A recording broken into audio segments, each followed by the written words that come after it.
Bismillah, alhamdulillah, salatu wassalamu ala rasulillah wa ba'du. Ding sanak ulun nang ulun cintai karena Allah subhanahu wa ta'ala. Semoga di pagi Rabu yang berbahagia ini kita semua dalam keadaan sehat walafiat, dimudahkan segala aktivitas kita, Allah berkahi pekerjaan dan perniagaan kita, dan semoga Allah subhanahu wa ta'ala istiqomahkan kita di atas ketaatan kepada Allah subhanahu wa ta'ala. Keluarga sekalian rahimani wa rahimakumullah,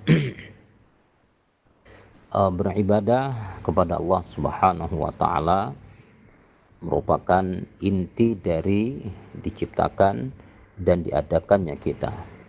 Ya, sebagaimana Allah Ta'ala berfirman, wa ma khalaqtul jinna wal insa illa liya'budun, dan tidaklah aku ciptakan jin dan manusia melainkan untuk beribadah kepadaku.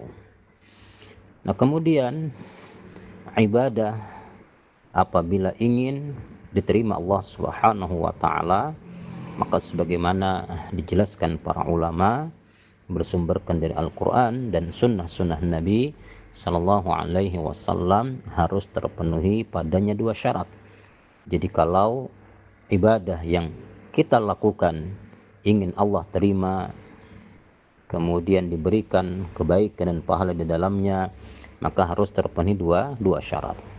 Yang pertama, ibadah tersebut harus ikhlas karena Allah Subhanahu wa Ta'ala. Jadi tidak ada muatan, tidak ada motivasi, tidak ada tujuan kecuali hanya untuk Allah Subhanahu wa Ta'ala.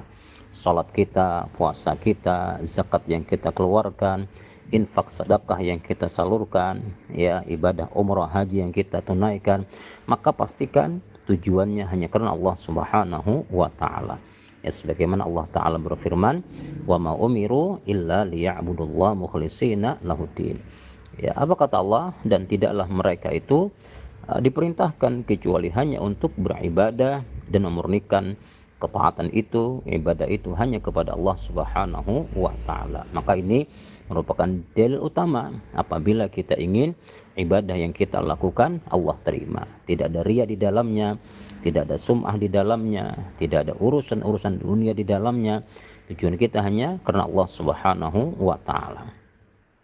Yang kedua, ibadah yang kita lakukan itu harus sesuai dengan petunjuk, tuntunan, contoh dari siapa?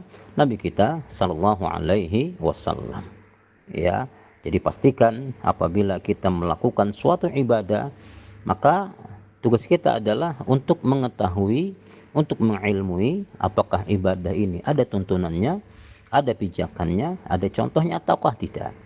Karena kalau kita melakukan suatu ibadah, ya, hanya dengan persangkaan kita, hanya dengan mengikuti banyaknya orang melakukan hal tersebut, ini tidak bisa dijadikan patokan. Tapi pastikan bahwa ibadah itu harus ada tuntunannya. Sebagaimana wasiat Nabi Sallallahu Alaihi Wasallam, man amila amalan laisa alaihi amruna fahuwa raddun, bahwasanya barang siapa yang melakukan satu amalan yang kami tidak memerintahkan, kami tidak mencontohkan, ya, maka amalan tersebut akan tertolak. Maka dari sini kita katakan bahwa ibadah apabila ingin Allah terima harus terpenuhi padanya dua syarat. Yang pertama, niat karena Allah. Yang kedua, mengikuti contoh Nabi kita yang mulia Muhammad sallallahu alaihi wasallam. Semoga Allah terima amal ibadah kita. Barakallahu fikum.